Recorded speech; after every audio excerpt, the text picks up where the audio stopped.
নমস্কার বন্ধুরা, আজকে পড়ছি লীলা মজুমদারের পাকদণ্ডী বইটির দ্বিতীয় পর্বের ৫৭তম অংশ। রোজ মহড়া হতো। ক্ষুদে অভিনেতাদের অভিভাবকরা স্কুলের পর তাদের নিয়ে আসতেন।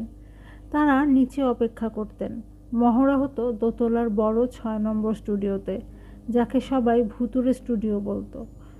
একদিনের কথা বলি, যদ্দূর মনে হয় একটা শনিবার। বিকেল থেকে বৃষ্টি পড়ছে, চারদিকের আলো কমে গেছে। তাতে কি, ছাতা বর্ষাতে নিয়ে খুদেরা অভিভাবক সহ এসে স্টুডিও জমিয়ে দিয়েছে। কর্মীরা যে যার বাড়ি গেছে, যারা ডিউটিতে তারা ব্যস্ত। ভুতুরে স্টুডিও হাসি কলরবে মুখরিত। এমন সময় দরজা খুলে হন্তদন্ত হয়ে ভেতরে ঢুকে অমনি দরজা বন্ধ করে তাতে ঠেস দিয়ে দাঁড়িয়ে প্রেমেনবাবু বললেন, আমাকে বাঁচান।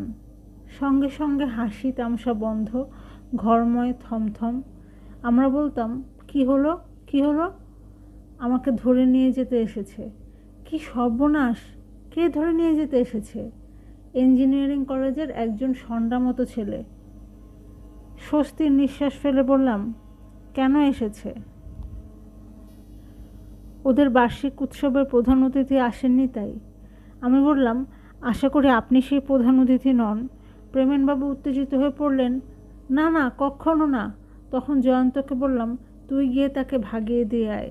প্রেমেনবাবু এখানে বসুন। প্রেমেনবাবু ভারী বিরক্ত। আহা, ওর কম্য নয়। তাহলে তো শেপার্জিও পারতেন। ওকে দিয়ে হবে না, আপনাকে একবার যেতে হবে। শেপার্জি ছিলেন আমাদের হিন্দি প্রডিউসার, দক্ষ প্রযোজক, নামকরা হিন্দি লেখক এবং এমন অমায়িক বুদ্ধিমান লোক খুব কম দেখা যায়। দুঃখের বিষয়, কয়েক বছর আগে হৃদরোগে তিনি মারা যান। যাই হোক, সেই 1957 সালের জানুয়ারিতে সন্ধ্যায় প্রেমেনবাবুকে আগে পাঠিয়ে আমি একটু বাদে গিয়ে তাকে ডাকলাম ছোটদের মহড়ায় কিছু সাহায্য না করলেই নয়।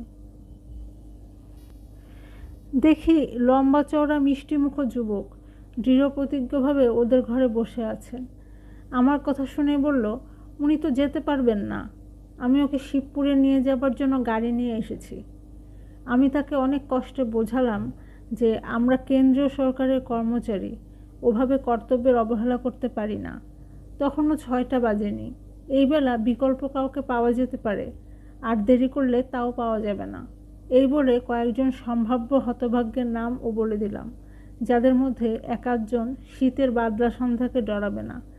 কে গেছিল শেষ পর্যন্ত তা জানি না, তবে ছেলেটি বলেছিল কাউকে নিয়ে যেতে না পারলে অপেক্ষমান সহপাঠীরা ওকে ফালা ফালা করে ছিঁড়ে ফেলবে, কাজেই সেও বাড়ি চলে যাবে।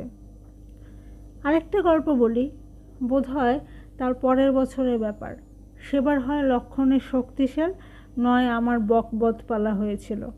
মোট কথা, পোশাক আশাক, স্টেজ সাজানো ইত্যাদির জন্য বেশ কিছু উপকরণের দরকার হয়েছিল।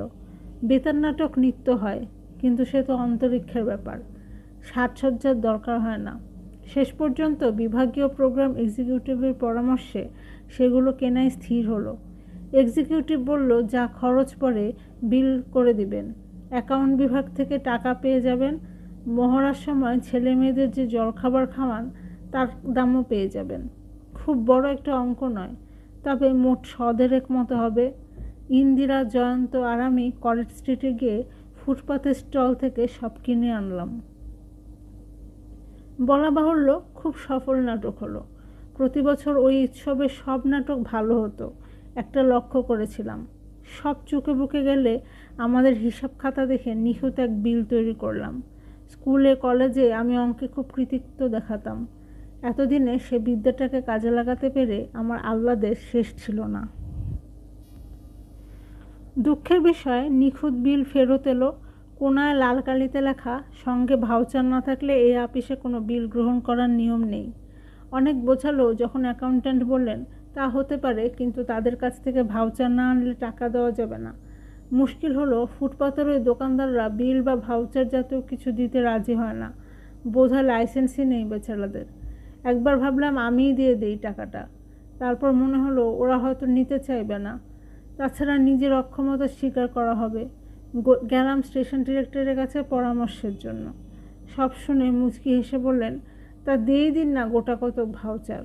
আমি আকাশ থেকে পড়লাম, বললাম, বলছি ফুটপাতের দোকানদাররা ভাউচার দেয় না, তাতে কি হয়েছে? আপনি বানিয়ে বানিয়ে এত ছোট গল্প, নাটক, নভেল লিখতে পারেন, আর সামান্য কয়েকটা ভাউচারের জন্য এত দুশ্চিন্তা করছেন। উঠি, আমার আবার একটা মিটিং আছে, এই বলে সরে পড়লেন। তখন আমার ঘরে ফিরে গিয়ে কে কোন ভাউচার আনবে তা নিয়ে পরামর্শ হলো। আমি দু একটা নমুনা তৈরি করে দেখালাম, কিন্তু জয়ন্ত বলল, ওতে চলবে না, বড্ড বেশি শিক্ষিত হাতের লেখা হচ্ছে, ভাউচার ওরকম হয় না। আমি তো চোটে কাই, কি বা হাতে লিখলাম বলেই বড্ড বেশি শিক্ষিত? তখন পাশের টেবিল থেকে প্রসন্নবদন নীরব দর্শক ও শ্রোতা মোহন সিং সিঙ্গার বললেন, বলেন তো, আমি লিখে দিতে পারি। আমার ডান হাতের বাংলা লেখাটাও বেশ অশিক্ষিতের মতো। আমার তখন রাজি হয়ে গেলাম। চমৎকার কতগুলো নানাবিধ হস্তাক্ষর সম্বলিত ভাউচার সহ বিলটি আরেকবার পেশ করতে মঞ্জুর হয়ে গেল।